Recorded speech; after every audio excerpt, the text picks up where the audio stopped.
Quienes la enterraron sabían que este cuerpo pertenecía a Amelia y aún así, de forma cobarde, decidieron continuar callando.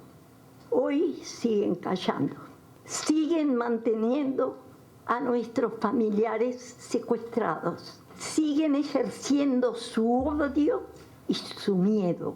Por ello hoy volvemos a exigir que nos digan dónde están. Hoy, un paso más cerca de la verdad, reafirmamos nuestro compromiso eterno con la búsqueda de nuestros seres queridos por memoria, verdad y justicia. Hoy Amelia vuelve a su hogar.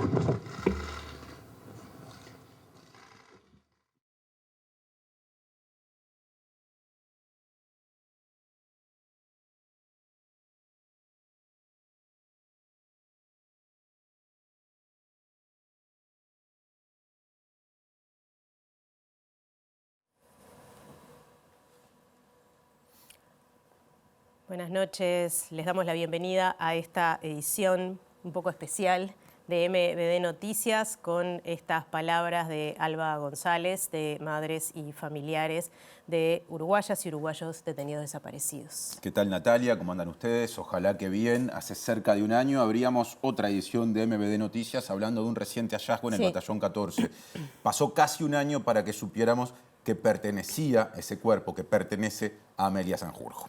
El cuerpo hallado justamente en el batallón pertenece a esta militante comunista, Amelia Sanjurjo, según se anunció oficialmente esta tarde. Sanjurjo fue detenida en 1977 cuando tenía 41 años y cursaba un embarazo reciente y se presume que fue asesinada tras 6 días de reclusión y torturas en el centro de detención de La Tablada. En la actividad oficial, la conferencia que veíamos, donde se anunció la identidad del fiscal especializado en crímenes de lesa humanidad, Ricardo Percivale, anunció que en breve se va a reabrir la causa que investiga justamente la desaparición y la muerte, ahora confirmada, de Sanjurjo. Desde madres y familiares de uruguayos detenidos desaparecidos, la recordaron por su calidez, su compromiso y su capacidad militante. Y el presidente de la República, Luis Lacalle Pou, luego, a través de la red social X, dijo que el hallazgo reafirma el compromiso del gobierno con las búsquedas. Por supuesto tendremos un amplio desarrollo de esta información, pero hay más temas. Vamos a repasar los titulares de esta jornada. El Senado aprobó la ley de financiamiento de los partidos políticos. El cambio principal de lo aprobado en comisión se da en la disminución de los minutos gratuitos en televisión. El gobierno retiró la designación de la especialista Teresa Herrera como representante de Uruguay ante el Comité de Expertas de Derechos de las Mujeres de OEA. El economista Agustín Iturralde, coordinador de programa del precandidato presidencial nacionalista Álvaro Delgado, dijo que la renuncia de su padre, Pablo Iturralde, a la presidencia del Directorio Blanco no modificará la estrategia de campaña. Especialistas y activistas desmintieron y cuestionaron a Álvaro Delgado, quien dijo que la planta potabilizadora de agua que se construirá en Arasatí será una fuente infinita de ese recurso.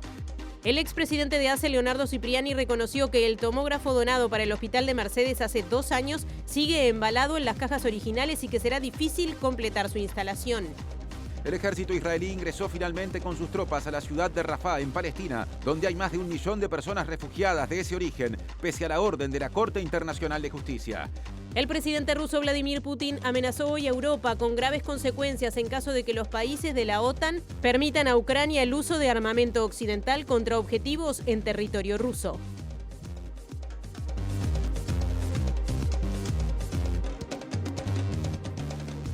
Aquí está MBD Noticias. Nos pueden escuchar a través de Uniradio 107.7 de FM en Montevideo y el área metropolitana o por su web uniradio.edu.uy y ver a través de la web de TV Ciudad y también de la emisión en vivo en YouTube. Ahora hay adelanto desde móvil. Sí, nos preguntábamos esta tarde cómo sigue esta causa judicial tras la identificación de los restos de Amelia Sanjurjo. Y esta pregunta se la trasladamos a Martín Duarte, que está justamente en Fiscalía. Martín. Natalia, Martín, buenas tardes. Sí, estamos en la puerta de la Fiscalía de Lesa Humanidad que representa el fiscal Ricardo Percivale, porque a raíz de los anuncios de la jornada de hoy, de hecho en la mañana de hoy llegó el correo electrónico desde el equipo de antropología de la ciudad de Córdoba, en Argentina, confirmando el 99,99% de compatibilidad de los restos óseos hallados hace un año prácticamente, el 6 de junio del 2023 en el batallón 14, y de esa forma, bueno, el fiscal va a pedir la reapertura de esta causa de Amelia Sanjurjo Casal, que había sido archivada. Esto llevará y se aportará algunos datos incluso del GIAF, del grupo de antropología de nuestro país, que determinó las causas de fallecimiento bajo tortura de Amelia Sanjurjo. Estos datos se aportarán a la causa que se reabrirá en estos días, según nos confirmó el fiscal, que en algunos minutos estaremos conversando con él para conocer los detalles de cómo llegó la confirmación en la jornada de hoy y los pasos a seguir de parte de la Fiscalía. Más de este tema, Alicia Luciardo, coordinadora del Grupo de Investigación en Antropología Forense, y Javier Tassino, de madres y familiares de uruguayos detenidos desaparecidos, compartieron sus primeras sensaciones una vez que se comunicó la identidad del hallazgo. 50 años buscando cuerpos, y cuando aparece un hecho de esos, te remueve todo, y remueve al conjunto, y remueve a toda la familia. Por eso todas las informaciones que se encuentren tienen que ser tratadas con delicadeza. Las personas que tengan un familiar desaparecido y quieran donar su muestra de sangre tienen que dirigirse a la Asociación de Madres y Familiares de Uruguayos Detenidos Desaparecidos. Tienen múltiples formas de ubicarlos y dar su muestra allí con los compañeros de madres y familiares. Eso es fundamental, que se sepa que hay un solo lugar a donde se da la muestra de sangre, y que esa muestra de sangre va a ser llevada, va a haber un resguardo, pero va a ser llevada a este banco genético en Córdoba para comparaciones múltiples.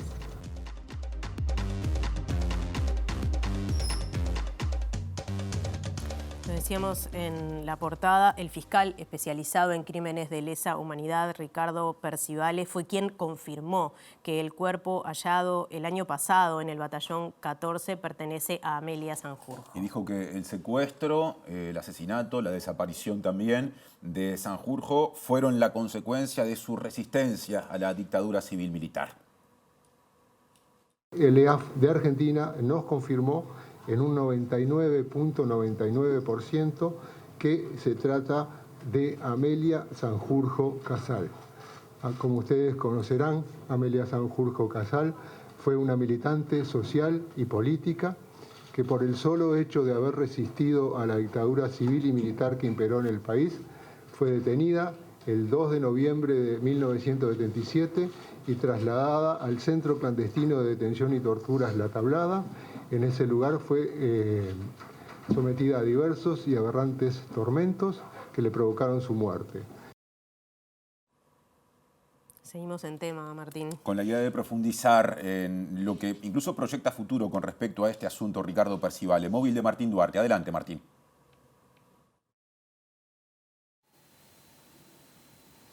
Gracias, compañeros. Estamos en esta jornada visitando al fiscal Ricardo Percivale a propósito de la conferencia de prensa que brindó el equipo de la Fiscalía de Lesa Humanidad, acompañado con, en este caso, integrantes de la Institución Nacional de Derechos Humanos, del GIAF y también de familiares, en torno a la identificación de los restos hallados el pasado 6 de junio del 2023 en el batallón 14. Ricardo, gracias por recibirnos estos minutos para conocer un poco cómo fue la estrategia y en particular la información que le llegó en la jornada de hoy, en horas de la mañana, del Grupo de Antropología de Córdoba, finalmente trazando esa compatibilidad del 99,9% que se anunció justamente en la conferencia. ¿Cuál fue el informe primario que llegó esta mañana a la hora de dar la noticia en la jornada de hoy? Sí, hace unos cuantos días que sabíamos que el equipo estaba por enviarnos, el equipo argentino, ¿no?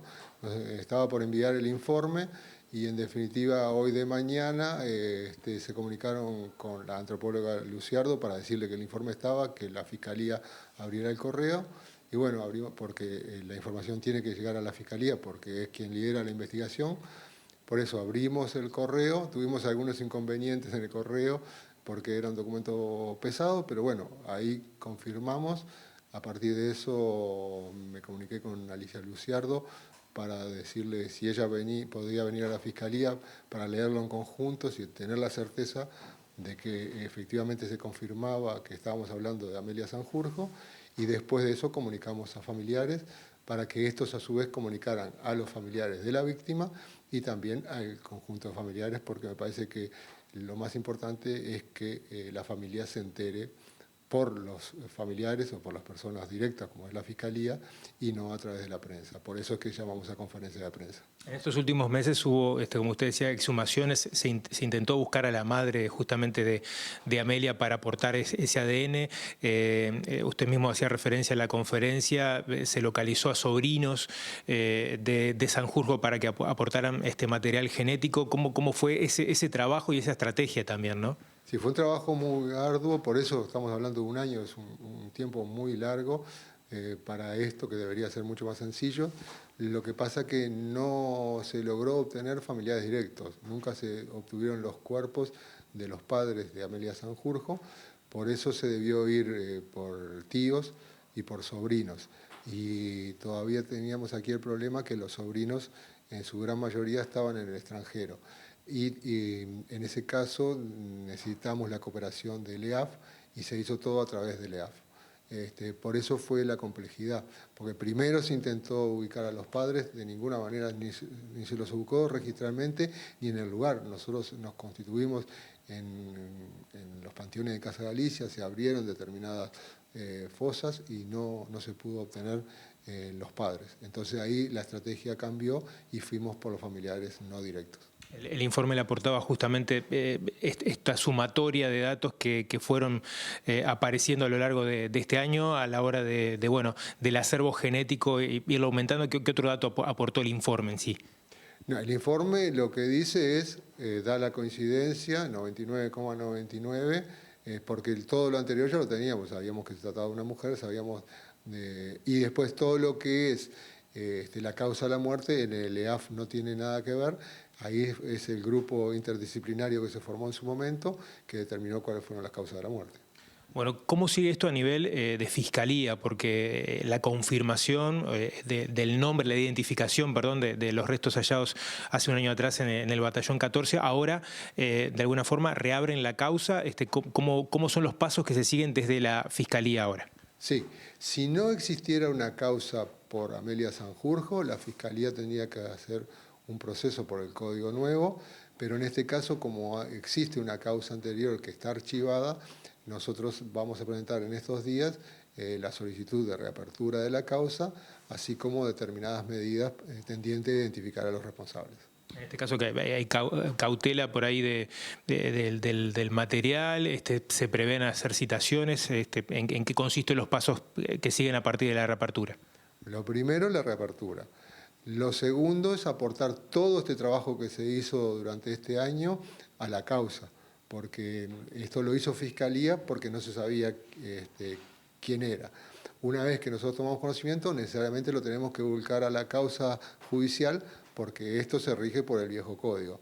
A partir de eso, lo que tenemos que analizar es, bueno, quiénes estaban al frente en la tablada en ese periodo, quiénes estaban al frente del batallón 14, un conjunto de medidas que lo vamos a ir tomando y solicitando a la vez en un tiempo muy cercano. Consultarle acerca de otras excavaciones que se están haciendo en el propio batallón 14, pero también hace 2 años que están detenidas en el servicio de material de armamento las excavaciones a causa de la rotura de un cable de alta tensión. ¿Preocupa a la Fiscalía en qué está ese tema? Hoy, de hecho, el director de la Institución Nacional de Derechos Humanos hacía referencia a un posible acuerdo para continuar las excavaciones allí. Sí, ese es un trabajo, la búsqueda de restos de detenidos desaparecidos es un trabajo de la institución. La Fiscalía coopera en todo lo que sea necesario con todas las solicitudes de cautela, pero ese es un trabajo eminentemente de ellos. Sí, estamos en conocimiento de que se habría solucionado el problema con UTE y que comenzarían las excavaciones ahí, pero repito, eso es trabajo específico de ellos y nosotros contarán con nuestro apoyo de ser necesario. Bueno, fiscal, muchas gracias por estos minutos, es muy amable. El fiscal Ricardo Percivale, bueno, refiriéndose a la reapertura de causa que se hará en los próximos días en torno al caso de Amelia Sanjurjo y también, bueno, posibles citaciones y las líneas de investigación que se trazarán de aquí en adelante. Gracias, Martín y equipo. Además de Percivale, en la conferencia de prensa en la que se hizo el anuncio oficial esta tarde estuvo Wilder Tyler, que es director de la Institución Nacional de Derechos Humanos y Defensoría del Pueblo, y valoró especialmente el trabajo del Grupo de Investigación en Antropología Forense, entre otras cosas porque permitió dar con registros de ADN de 5 familiares de Sanjurjo que colaboraron con la identificación del cadáver. También anunció él, sí, como director de la Institución de Derechos Humanos, esta información de la que hablaba recién Percivale, de que se llegó a este acuerdo con UTE que permitirá retomar las excavaciones en el Batallón 13 que llevan 2 años suspendidas. Cuando se inició este proceso, se entendía que no había familiares. Allí el grupo de investigadores logró ubicar a 5 sobrinos,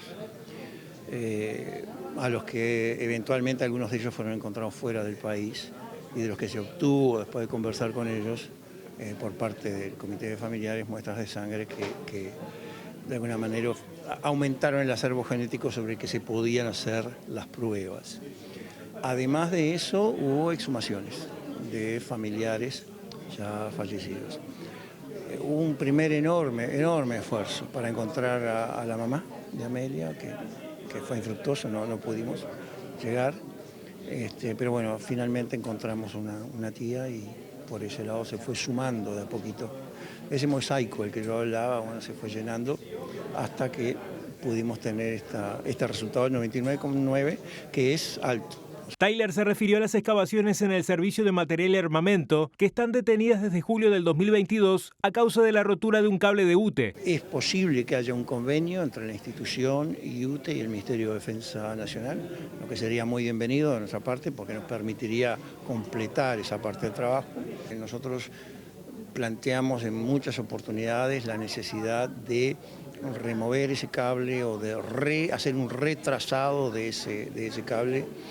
Y se nos decía, UTE en su momento se negó a hacerlo, pero yo creo que ha habido un cambio de pareceres, lo que es altamente positivo y es lo que importa en este momento, ¿verdad? Así que en su momento no terminamos de ponernos de acuerdo, digamos, pero creo que estamos en el buen camino ahora. Y también, como parte del anuncio, estaba presente la coordinadora del Grupo de Investigación de Antropología Forense, Alicia Luciardo, quien destacó que a partir de este caso se logró ampliar la base de datos de ADN para comparar con restos hallados. Sí, también dijo que cuando se encuentran restos óseos, justamente, se analiza el contexto y se hace un análisis antropológico, además del análisis genético. En relación al banco genético, una de las cosas más importantes que se logró a raíz de este caso y como consecuencia de esta mesa de trabajo, y fue una acción impulsada por Fiscalía, fue terminar con la fragmentación de los distintos bancos que estaban teniendo muestras de familiares de detenidos desaparecidos. Entonces se logró concentrar todas las muestras de referencia en este momento en el laboratorio argentino, del equipo argentino en Córdoba, donde entonces se amplió la base de datos para comparación. El trabajo fue el de ubicar familiares y a su vez empezar a hacer la búsqueda de quienes pudieran estar en distintos cementerios en todo el país. Y de esa manera fue que se logró hacer exhumaciones para llevar muestras a Córdoba y también muestras de sangre de familiares que se sumarían entonces al análisis, digamos, a ver si la coincidencia podía ser mayor de la que se había logrado. Los familiares, cuando no son directos, cuando no son por línea directa y cercanos, empiezan a dar coincidencias que no son tan certeras, de manera que se necesitó sumar una cantidad de familiares grande para lograr este 99,99%. Además de que ese porcentaje también se construye con el contexto, con el análisis antropológico, o sea, no solamente es lo genético, sino que es todo lo contextual. Entonces, en el caso concreto fue así, fue sumando muestras de distintos lugares, incluso del exterior, para lograr este resultado. Lo decíamos al comienzo, se presume que Amelia Sanjurjo fue asesinada en La Tablada tras 6 días de torturas. De lo publicado sobre su caso hace algo más de 20 años por la Comisión para la Paz, se desprende que fuentes militares aportaron información errónea con respecto al paradero de sus restos. Amelia Sanjurjo Casal nació en Montevideo el 23 de septiembre de 1936. Vivía en Colón y era conocida como Pocha. Trabajaba en una editorial y era secretaria de organización del seccional 9º del Partido Comunista. Durante la conferencia de hoy, Alba González, de la organización Madres y Familiares, recordó sus características. Amelia era una mujer dulce, coqueta, cálida, distraída, pero de gran temple. Así la describen quienes la conocieron. Paciente y tosuda, con su cabello alborotado y su hablar pausado, con su infaltable sonrisa. Fue secuestrada en la calle el 2 de noviembre de 1977 y trasladada a La Tablada, aunque desde el 30 de octubre el órgano coordinador de operaciones antisubversivas, OCOA, se había instalado en su casa. Allí fue detenida Leonor Albaglil, amiga de Amelia y también recluida en La Tablada por esos días. La ficha sobre Amelia Sanjurjo, publicada por la Secretaría de Derechos Humanos para el pasado reciente, dice que Albaglil llegó a escuchar los gritos de dolor de Sanjurjo, hasta que un día dejó de escucharla y nunca más le preguntaron por ella. Según un informe del año 2003 de la Comisión para la Paz, Amelia cursaba un embarazo al momento de ser detenida y estaba muy mal física y psíquicamente a consecuencia de las torturas. Se negaba a comer y no se podía parar. La última vez que se supo de ella, al parecer, se resistió a desplazarse a la sala de torturas y fue golpeada. Se escucharon corridas y gritos que podrían indicar su muerte. El informe de la Comisión para la Paz también señala que los militares que aportaron presunta información sobre Sanjurjo dijeron que sus restos fueron enterrados en el Batallón 14, exhumados a fines de 1984, incinerados y tirados al Río de la Plata. Desde el hallazgo del cuerpo hace casi un año en el Batallón 14, se constató que esos datos no eran correctos.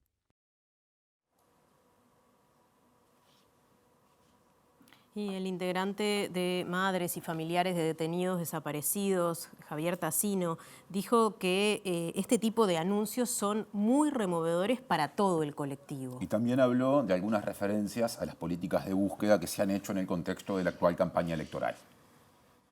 Siempre es muy conmovedor, ¿no? Porque 50 años buscando cuerpos y cuando aparece un hecho de esos, te mueve, te remueve todo y remueve al conjunto. Y bueno, y te da esperanza, ¿no? Yo me acuerdo las primeras veces cuando aquel del centro militar decía, Silva, decía, si hay desaparecidos, que lo demuestre. Bueno, ya está demostrado. Bueno, nos pareció buenísimo que una cantidad de sectores políticos se expresaran de esa forma. Ahora hay que verlo en lo posible, en lo concreto, ¿no? Nosotros eso lo apreciamos, pero se puede, si se trabaja en conjunto, se puede llegar a una verdad que ayuda a la sociedad, en definitiva, y se ayuda donde están las fallas, que es lo que no hay que volver a hacer. Lástima que en la primera vez que dijeron que estaban de acuerdo en la búsqueda de desaparecidos, se comieron durante 4 años. Ojalá que se pronuncian de vuelta, no sea que pasen otros años más sin dar esa información que ellos saben, que nosotros sabemos y que los amigos de los costados también saben. Hay que sacarla a flote. El hallazgo del cuerpo de Sanjurjo fue el sexto que se produjo desde que empezaron las búsquedas en predios militares en el año 2005 y el primero correspondiente al cuerpo de una mujer. Además de estos 6 hallazgos, fue identificado el cráneo de Roberto Gomenzoro Hoffmann en el año 2002, pero el resto de su cuerpo aún está desaparecido. Este primer hallazgo es anterior al comienzo de las búsquedas en dependencias militares. En marzo de 1973 fue encontrado un cuerpo en el lago de la represa de Rincón del Bonete, que fue enterrado como NN en Tacuarembó, excepto su cráneo, que fue conservado por un médico forense hasta 2002, cuando un juez lo incautó y el Instituto Técnico Forense determinó que pertenecía al militante tupamaro Roberto Gomenzoro Hoffmann. El resto de su cuerpo nunca fue encontrado. En noviembre de 2005 se determinó el inicio de la búsqueda de detenidos desaparecidos en predios militares y meses después se encontró el cuerpo del militante comunista Uba Gesner Chávez Sosa en una chacra de Pando usada por la Fuerza Aérea Uruguaya. Fueron los primeros restos encontrados y enterrados por sus seres queridos. A fines de 2005, en el Batallón 13, ubicado en Montevideo, aparecieron los restos del militante comunista Fernando Miranda, cuya identificación se produjo meses después, en marzo de 2006. Más de 5 años pasaron hasta el cuarto hallazgo en el Batallón 14 de Toledo, Canelones, el 21 de octubre de 2011. Allí estaba enterrado el maestro Julio Castro. En el mismo lugar, pero el 15 de marzo de 2012, fue hallado el cuerpo del militante del Partido Comunista Revolucionario Ricardo Blanco Valiente. Más de 7 años después, el 27 de agosto de 2019, fue encontrado el cuerpo del militante comunista Eduardo Bleyer en el Batallón 13. Hace casi un año, el 6 de junio de 2023, se conoció la noticia de un nuevo hallazgo y sería el tercero en el Batallón 14 de Toledo. Meses después, se supo que se trataba de la primera mujer detenida desaparecida encontrada, pero no se pudo conocer su identidad hasta hoy. Tras intensos trabajos del Grupo de Investigación en Antropología Forense de la Institución de Derechos Humanos, con el apoyo del equipo argentino de Antropología Forense, se pudo determinar que se trata de Amelia Sanjurjo. Y la noticia de la identificación de Amelia Sanjurjo trajo muchas repercusiones en distintos ámbitos y una de las personas que se expresó a través de la red social X fue el presidente de la República, Luis Lacalle Pou, que está haciendo uso de su licencia en este momento y allí dijo: hoy se confirmó la identidad de los restos hallados en el año 2023 en el Batallón 14. Se trata de Amelia Sanjurjo, desaparecida en 1977. Reafirmando el compromiso del gobierno con la búsqueda de personas desaparecidas, hoy una familia y el Uruguay todo encuentra un poco más de paz. Como Lacalle Pou está de licencia, formalmente la presidenta en ejercicio por estas horas es Beatriz Argimón, la habitual vicepresidenta de la República. Argimón también se expresó a través de la red social X y puso textualmente, ahí lo ven, según lo informado por el fiscal especializado en crímenes de lesa humanidad, Ricardo Percivale, los restos óseos hallados en el Batallón 14 corresponden a Amelia Sanjurjo. Nuestra sociedad hoy es un poquito mejor. La deuda sigue y nuestro compromiso por la búsqueda de los que faltan permanece intacto. Y la senadora Frente Amplista, Lilian Quechichian, habló de paz que produce esta identificación de los restos de Amelia Sanjurjo, con quien compartió militancia en el Partido Comunista. También dijo que estos hechos confirman el horror que significó el terrorismo de Estado.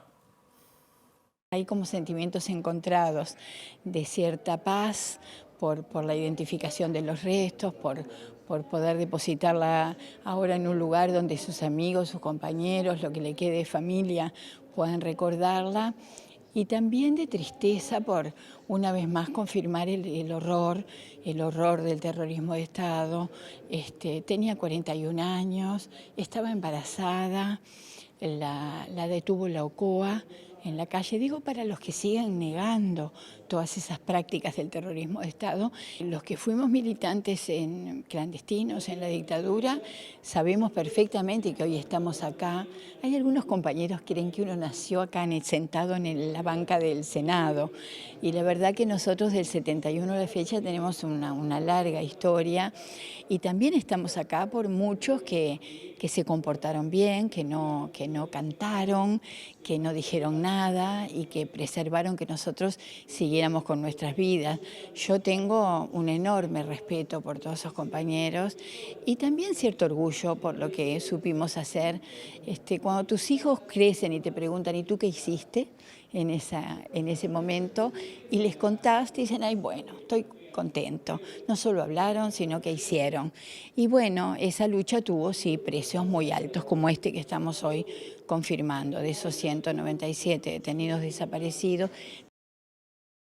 Más repercusiones del sistema político o en el sistema político. El senador nacionalista y ex ministro de Defensa Nacional, Javier García, dijo que la confirmación de que el cuerpo hallado hace casi un año pertenece a Sanjurjo da cuenta del trabajo hecho correctamente, según su apreciación, durante su gestión. Mientras tanto, el senador frente amplista Eduardo Brenta dijo que en este periodo de gobierno no se ha avanzado sustancialmente en conseguir la información necesaria para hallar más restos. Confirma la voluntad política y lo que ha hecho este gobierno en el sentido de comprometerse con ese camino.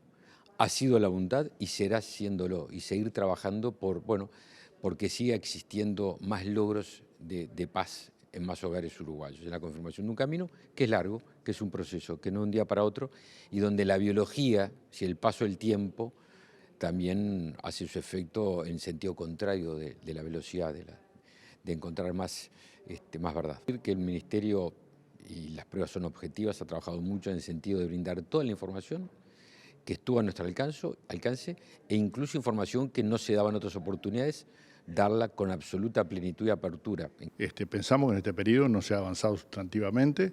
Aquí el paso adelante se dio en el primer gobierno del Frente Amplio, cuando efectivamente se definió dar ese paso significativo, que fue comenzar la búsqueda y el desenterramiento de los cuerpos que fueron hallados a partir de la aplicación del artículo 4, luego de impulso de la ley de caducidad.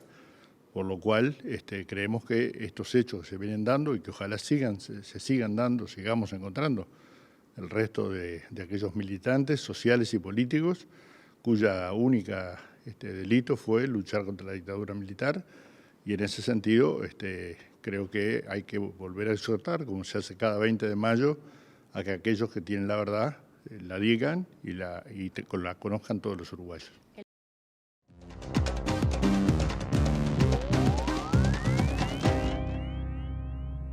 Columna de análisis económico, como todos los martes, recibimos con mucho gusto al economista Germán de Agosto. ¿Cómo estás, Germán? ¿Cómo andan, Nati? ¿Todo bien? Con un tema preocupante, ¿no? Endeudamiento y pobreza. Sí, exactamente. El disparador es justamente una investigación que se presentó el viernes pasado en la Facultad de Ciencias Sociales a cargo de Graciela San Román, Lucía Bertoletti y también Fernando Borrás, y que justamente pone el foco en la intersección que hay entre la deuda y justamente todos los temas que están vinculados al plebiscito que está discutiendo, sobre la deuda justa, y justamente la población vulnerable. Bien, ¿sí? El plebiscito planteado por Cabildo Abierto. Exactamente. Está todavía reuniendo firmas para tratar de presentarlo más adelante, seguramente en las elecciones departamentales. Así es. Entonces acá lo que tenemos es básicamente la organización de los deudores, ¿sí? Para entender uno de los puntos neurálgicos, que es que hay más de 800.000 personas que están en lo que ellos categorizaron como situación de default. ¿Qué es una situación de default? Básicamente son atrasos mayores a 90 días. ¿Sí? Es una morosidad superior a ese plazo. Acá lo que tenemos es, en el eje que está abajo, es los montos de las deudas, y acá la cantidad de deudores, ¿sí? Vamos acumulando justamente hasta que llegamos a esos 81.764. Exacto, en situación de default. Un número altísimo. Altísimo, y justamente que están entrando en un círculo nefasto por el cual justamente terminan siendo expulsados del sistema, claro, ¿no? Esa es un poco la preocupación que está detrás de esta investigación, ¿sí? Si nosotros vamos una plaquita más, vamos a tratar de caracterizar un poco ese universo de 801.000 personas que están hoy en situación de default, ¿sí? Básicamente hay más de 122.000 que están en esta situación por montos que son relativamente pequeños. ¿Qué es relativamente pequeño? Ellos, los investigadores, suponen menor a 8.000 pesos. ¿Y eso qué supone? Que son montos tan pequeños, pero que tienen tantas implicancias en términos de lo que implica el no pago.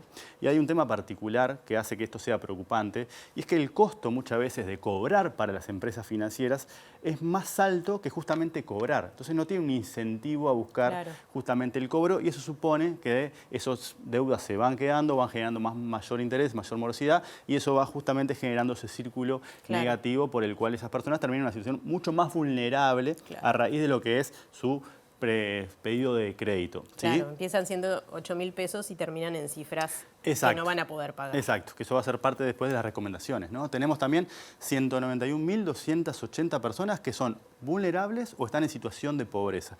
¿Qué es lo que toman ellos para considerar eso? Son justamente personas que son elegibles para el programa de asignaciones familiares o al programa de tarjeta Uruguay Social. Esos programas justamente alcanzan el primero a 155.000 personas y el segundo a 290.000 personas, que es justamente la población más vulnerable de todas. Claro. Y de ellos son un 75% y un 83%... Están en default, exactamente. Esa es un poco la preocupación, el corazón justamente de lo que motiva esta investigación, tiene que ver con esa situación, ¿sí? Básicamente es poco la deuda que tienen con bancos, porque justamente los bancos prestan un segmento que es de ingresos medios, claro, ingresos altos, con altas barreras de entrada, ¿sí? Nos piden muchas cosas para ir por un préstamo.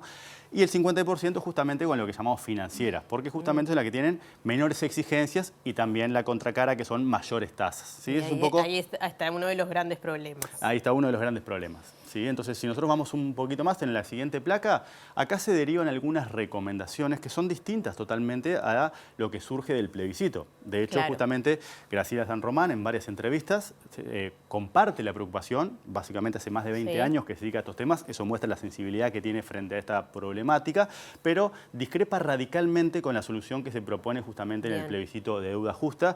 Y estos investigadores plantean otro conjunto de medidas, por ejemplo, lo que tiene que ver con mejorar el acceso a la información, en particular sobre las tasas de interés. ¿Te acordás la aplicación que hemos usado varias veces de Precios UI? Sí. Bueno, lo mismo pero para las tasas de interés, cosa que el público puede acceder fácilmente a las distintas tasas de interés que se cobran. ¿Sí? También revisar los mecanismos por los cuales se determinan las tasas máximas del sistema. Sí, colaborar en eso, ¿no? Exacto. También con la población, porque a veces no es fácil, aunque uno pueda ver la tasa de interés. ¿Qué significa Estamos pensando, eso? claro, hasta 150%, 140% de tasa, y qué es la implicancia cuando entras en esa dinámica de moras e intereses y recargos, justamente. Tratar de aliviar las consecuencias de lo que supone para una persona estar en el clearing. Por ejemplo, la preocupación central es lo que es acceso a la garantía de alquiler, es también la prohibición de acceder a otros créditos, lo cual también va generando una situación de marginalidad de esas personas. ¿Sí? Entonces, excluida esa persona. Exactamente.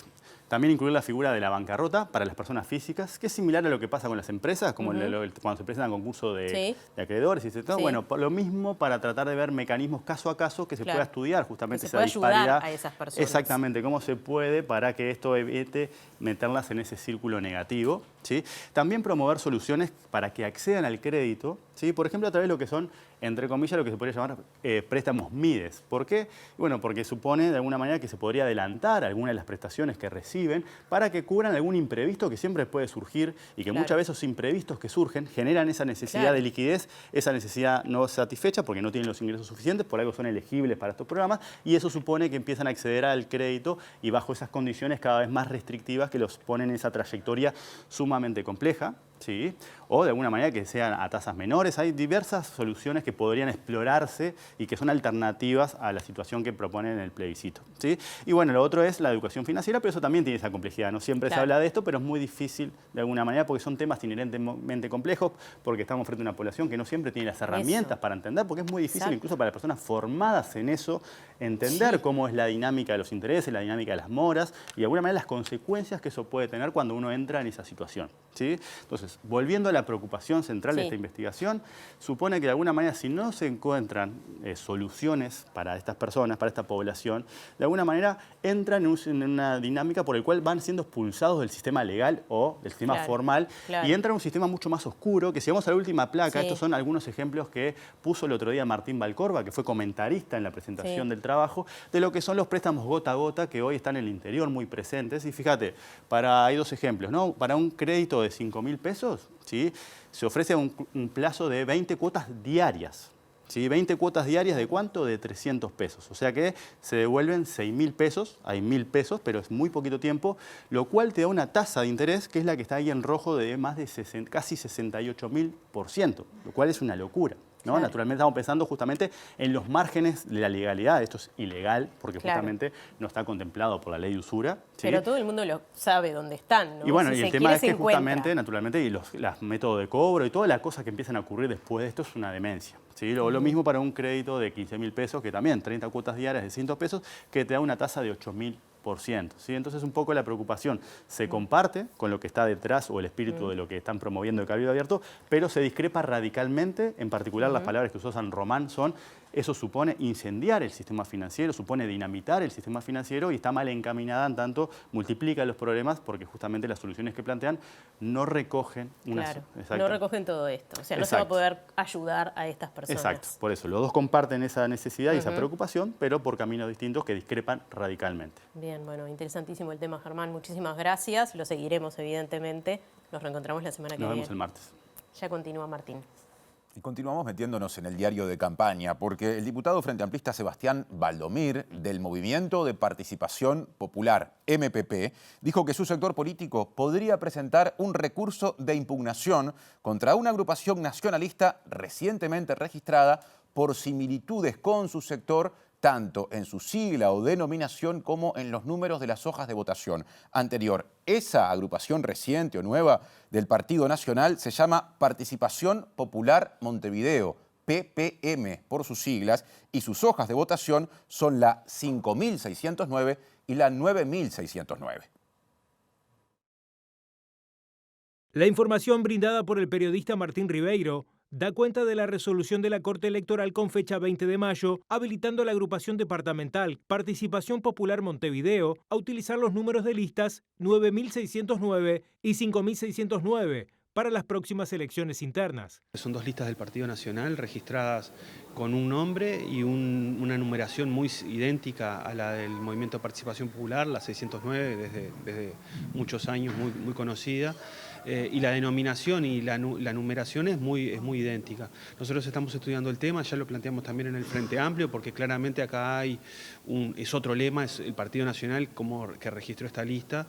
Entonces nosotros estamos analizando los pasos a seguir, seguramente haya alguna acción de recursividad, ¿no?, de impugnar ese tipo de lista, pero no nos sorprende tampoco porque hay otros ejemplos que han circulado por las redes sociales y en la prensa en estos días de listas de otros partidos, incluso una lista del Partido Colorado con una coloración, con unos tonos muy similares a los del Frente Amplio. Entendemos que eso no, en realidad están induciendo error al electorado, que se debería cuidar mucho más eso por parte no solo de la Corte, sino también por parte de las autoridades partidarias para que los diferentes lemas tengan claramente identificados sus diferentes sectores, sus diferentes listas y que no se induzca error. Lo que queremos es que se aclare rápidamente esto cuando tengamos, además de esta circular que sacó la Corte, tener un diseño concreto para poder impugnar concretamente.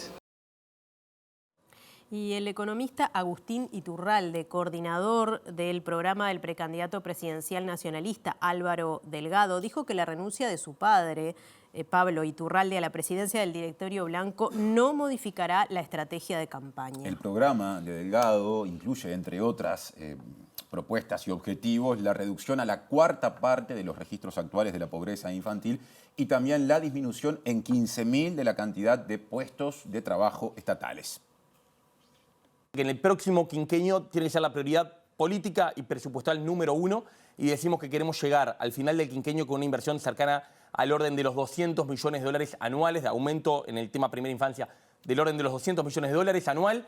Obviamente eso es una inversión muy importante que nos permitiría dar una baja significativa de vuelta. Ese número que está ahí, Pilar, no es el objetivo para los 5 años. Sí, uno decía, ¿por qué no eliminarla de todo? Queremos ser muy responsables a lo que uno puede prometer. Uno mira la evidencia internacional y la pobreza infantil no se erradica del todo ni en 5 ni en 10 años, porque ojalá fuera un problema que simplemente apretar un botón y transferir plata. Tiene raíces muy profundas para decir, para ser un país desarrollado, mínimo que tenemos que dar, por lo menos una cuarta parte de lo que tenemos ahora. Creemos que en el próximo quinquenio se puede avanzar significativamente. Entre los ahorros que propone el programa de Delgado está la reducción de 15.000 funcionarios públicos al final del quinquenio por el no llenado de las vacantes. Claramente no estamos pensando en rebajar ni maestros ni policías, claramente no va por ahí. Básicamente lo que nosotros creemos es que hay espacio. Cuando dicen 15.000 suena mucho, cuando uno dice 1% anual y uno sabe que se retira más de un 4% anual, no parece tanto. Y básicamente lo que decimos es que hay que hacer un esfuerzo por reducir todo lo que son cargos administrativos. Iturralde no quiso pronunciarse sobre los últimos hechos vinculados al Partido Nacional que desencadenaron la renuncia de su padre a la presidencia del directorio. La campaña nuestra es una campaña de propuestas hacia adelante. Nosotros estamos muy orgullosos de lo logrado por este gobierno y creo que es un programa de propuestas y ese es el eje de la campaña y ese es lo que no nos van a mover. más de asuntos vinculados a la campaña, porque especialistas y activistas desmintieron justamente al precandidato Álvaro Delgado, que dijo recientemente que la planta potabilizadora que está en etapa de construcción en Arasatí, departamento de San José, será una fuente de agua infinita. Señalaron que los dichos del precandidato nacionalista fueron irresponsables. En el spot publicitario que lanzó el precandidato presidencial nacionalista Álvaro Delgado, con una duración de 5 minutos, entre otras cosas, se menciona que el proyecto Arasatí será una fuente infinita de agua potable. Esto fue desmentido por especialistas del tema. Hay un error grave de concepto. Sabemos que el agua del Río de la Plata no es infinita, porque está hablando de agua potable, y el agua potable no es infinita porque tiene una cantidad de costos, y aparte la fuente del Río de la Plata, la academia está diciendo que esa planta potabilizadora no va a dar agua potable todo el año, además de que solamente va a abastecer, en el mejor de los casos, con el máximo funcionamiento, un 30% de la demanda del área metropolitana. Es muy irresponsable cuando ya alertamos y cuando ya dijimos durante la crisis que eso no era verdad, cuando la ciencia está diciendo que eso no es verdad. Seguir mintiendo es absolutamente irresponsable y es seguir haciendo humo. Presenta Mercado Agrícola de Montevideo, en el corazón de un barrio donde late la ciudad. Mercado de Historias. Mercado de Historia.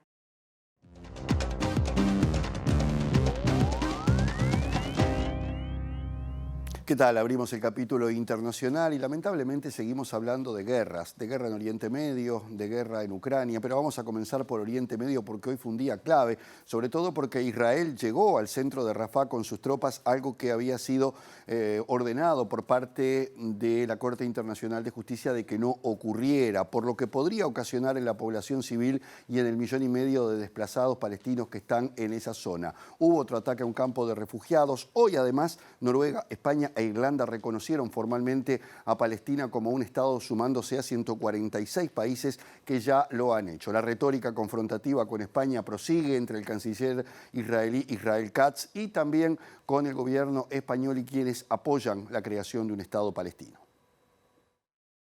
Pese a la orden de la Corte Internacional de Justicia para que detenga su ofensiva en Rafah, el ejército israelí se adentró aún más con devastadoras consecuencias y este martes por primera vez los tanques llegaron al centro de la localidad, al tiempo que la Defensa Civil de Gaza informó que un nuevo ataque aéreo sobre un campo de desplazados en la ciudad dejó 21 palestinos muertos y decenas de heridos. Solo en las últimas 24 horas, al menos 46 personas murieron a lo largo del enclave, mientras el total de víctimas mortales ascendió a 36.096, según reportó el Ministerio de Salud local, y en las últimas 3 semanas, más de 1 millón de palestinos se han visto obligados a huir de Rafah, donde se había refugiado la mayor parte de la población en más de 7 meses de guerra.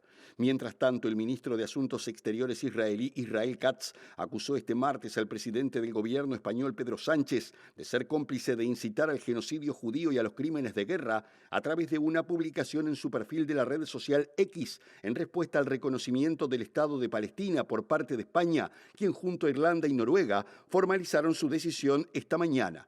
El canciller israelí equiparó al líder supremo de Irán, Ali Khamenei, y al actual líder de Hamas, Yahya Sinwar, con la vicepresidenta segunda de España y ministra de Trabajo, Yolanda Díaz, al afirmar que los tres piden la eliminación del Estado de Israel y el establecimiento de un Estado terrorista islámico palestino desde el río hasta el mar. Ahora nos vamos a la otra guerra, que ha quedado como en un segundo plano, pero realmente muy peligroso. Hoy el presidente ruso Vladimir Putin advirtió consecuencias muy graves para los países que apoyen la utilización de armas occidentales por parte de Ucrania contra territorio ruso. Esto ha sido alimentado por la reunión de los ministros de Exteriores de la Unión Europea en esta jornada, que estaban sopesando esa posibilidad. Incluso en tal sentido se pronunció el canciller de la Unión Europea, podríamos decirle así, Josep Borrell, y también el presidente francés Emmanuel Macron, quien está de visita oficial en Alemania. Sin embargo, Alemania e Italia no quieren saber de nada con esta posibilidad, mientras Rusia prosigue su avance militar sobre la región de Yarkov, la segunda ciudad más importante de Ucrania.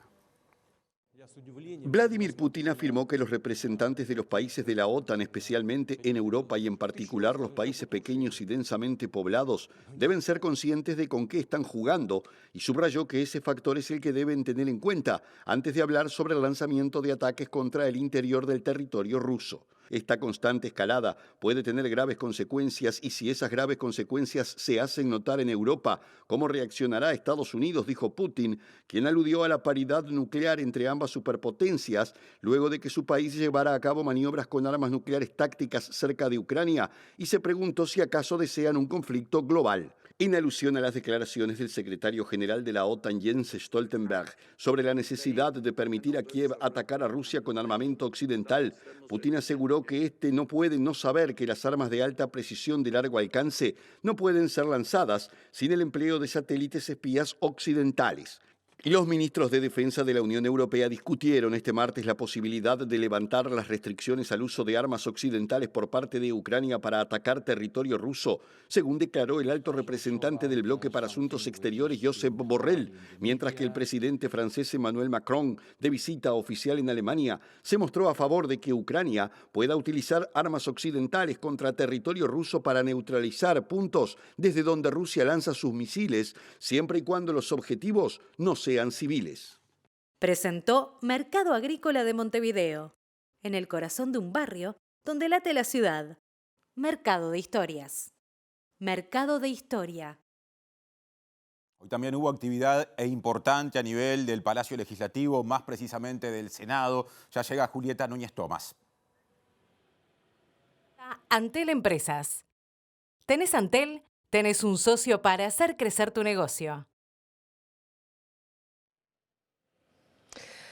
Así es, compañeros, ¿cómo están? Muy buenas tardes. Nos encontramos en este momento en el Palacio Legislativo. Aquí estuvimos toda la tarde en el Pleno de la Cámara de Senadores porque allí se aprobó la Ley de Financiamiento de los Partidos Políticos, una discusión que venía por parte de la Cámara de Diputados y también de una comisión especial que se elaboró para discutir esta ley, que su intención es de alguna manera brindar mayores controles a los partidos políticos durante las campañas electorales. En ese sentido, esta ley refuerza, por ejemplo, las capacidades de la Corte Electoral en cuanto a las acciones que puede tener a los partidos políticos y también a sus capacidades para ser contralor. Es decir, a partir de las modificaciones que se hicieron en esta ley y que aprobó hoy la Cámara de Senadores, la Corte Electoral va a poder, por ejemplo, recurrir a otras instituciones para mejorar sus capacidades de contralor. Siguiendo con algunas de estas propuestas que se votaron hoy y que se aprobaron en el día de hoy, se aumentaron o se regularon más bien los topes vinculados a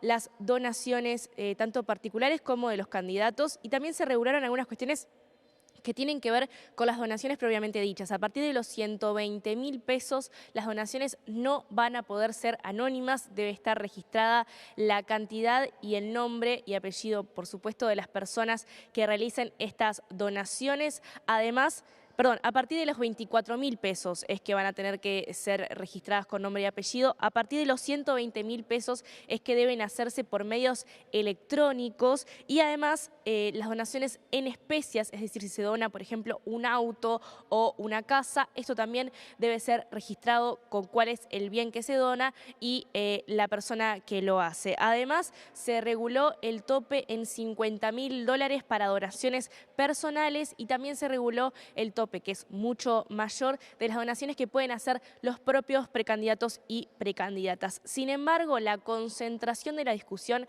estuvo en la publicidad electoral gratuita. En ese sentido, hubo grandes modificaciones. Voy a intentar explicarlas de la manera más clara. Anteriormente, la publicidad gratuita, que eran más o menos 60 minutos a lo largo de 6 horas que se distribuían antes de las fechas de las elecciones nacionales y eventualmente del balotaje, también de las elecciones internas. Estos 60 minutos, que eran 10 minutos cada una hora, se repartían entre los partidos políticos según, por ejemplo, la cantidad de votos que habían tenido anteriormente. Esto significa, por ejemplo, que a un partido le correspondían, pongamos un ejemplo, 10 minutos para distribuir a decisión del propio partido en estas tandas de los canales. En ese momento, por ejemplo, el partido podía tomar la elección de hacer un spot de 40 segundos y distribuirlo la cantidad de veces que el medio, que acordaba con este medio según lo que le correspondía por ley. Esto se modificó en este momento. Y ahora hay dos formas distintas, según el momento electoral, de dividir esta publicidad. Y además, la publicidad, a partir de la reglamentación de esta ley, que todavía no ha llegado, no va a ser en modo spot, sino en modo de mensaje. Y va de la siguiente manera: 5 minutos para cada partido, un mensaje de 5 minutos para cada partido por fuera de las tandas en los canales. Al inicio de la campaña, un mensaje de 3 minutos al mediados de la campaña y un mensaje más de 5 minutos a finalizar la campaña electoral. Y luego, en el balotaje de haberlo, un mensaje de 7,5 minutos para cada una de las fórmulas presidenciales. Esto fue un debate muy grande porque además anteriormente en la comisión el Frente Amplio y Cabildo Abierto habían acordado mantener la normativa anterior vinculada a los 60 minutos para publicidad, pero finalmente se logró este acuerdo y de alguna manera lo que manifestaba el Partido Nacional es que si se mantenía el acuerdo anterior de los 10 minutos más o menos para cada partido que podía distribuir de la manera que quería, esto significaba una confiscación por parte de los partidos a dinero de los medios públicos, de los medios en general. Vamos a escuchar al senador Luis Alberto Heber explicar por qué se tomó esta decisión y por qué entienden ellos que es mejor.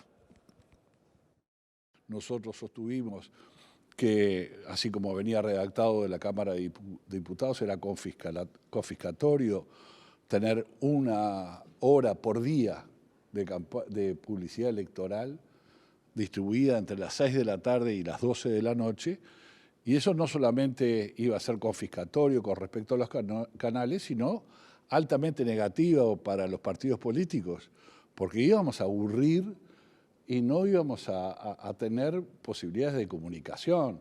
20 minutos de tanda, de los cuales 10 minutos son comerciales y 10 minutos de los partidos políticos, era absurdo cuando se regula específicamente los canales abiertos y los canales cable del país, y hay otros niveles de propaganda que existen para comunicar los partidos políticos con la población que no se regulan, como son las radios, los diarios, la vía pública, las redes sociales. Esto, por suerte, no caminó, y caminó la instancia de tener 3 mensajes en octubre y un mensaje en el balotaje. 3 mensajes de 5 minutos durante los 30 días para cada uno de los partidos, después 3 minutos a mitad de campaña y 5 minutos al final de la campaña, y después en la instancia del balotaje se pone 7 minutos y medio una vez en los 15 días para cada una de las fórmulas para que digan lo suyo como comunicación. Y la diferencia mayor entre el oficialismo y la oposición se daba evidentemente por estos minutos, ya que de alguna manera la oposición entiende que la necesidad de retirar la cantidad de minutos para publicidad gratuita estaba dada de alguna manera para favorecer a las empresas privadas vinculadas a los medios de comunicación. Vamos a escuchar esto en voz del senador José Núñez del Frente Amplio. Lo que se aprueba es muchísimo menos, y además no es publicidad estrictamente, sino que es un mensaje, y además no es para todos los partidos, sino para algunos partidos, ¿verdad?, en función de los votos obtenidos en la interna o de que ya tengan representación parlamentaria. Nosotros votamos la primera propuesta, la que venía de la comisión. Ante el fracaso de esa iniciativa, solo la acompañó el Frente Amplio, porque Cabildo, que había acompañado esa posición en la comisión, bueno, llegó a un acuerdo con los partidos Blanco y Colorado y elaboraron lo que finalmente sale. Bueno, en una segunda instancia, el Frente Amplio acompañó en el entendido de que más allá de las carencias y las críticas, suponía reconocer que se le puede exigir a los medios de comunicación espacio gratuito y sin cargo para contribuir con la democracia, porque acá es un error pensar que se está contribuyendo con los partidos políticos. Lo que se busca es que se contribuya con la gente para que se pueda informar y no solo puedan acceder a los principales medios de comunicación aquellos que tienen mucho dinero y que en general son los que están apoyados por los sectores más poderosos de la población, ¿verdad? Presentó Antel Empresas. ¿Tenés Antel? Tenés un socio para hacer crecer tu negocio. Nos vamos volando a la pausa. Sí, sí, ya estamos con más información.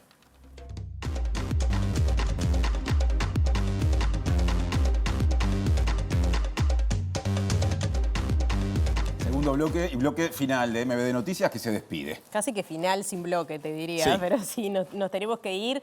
Los invitamos a quedarse en la pantalla de TV Ciudad. Ya viene Lado B, va a estar el presidente del Frente Amplio y por supuesto que va a estar presente el gran tema del día. Claro, la identificación de los restos hallados cerca de un año en el batallón 14 que pertenecen a Amelia Sanjurjo. Así que a quedarse en la pantalla de TV Ciudad. Hasta mañana. Hasta mañana.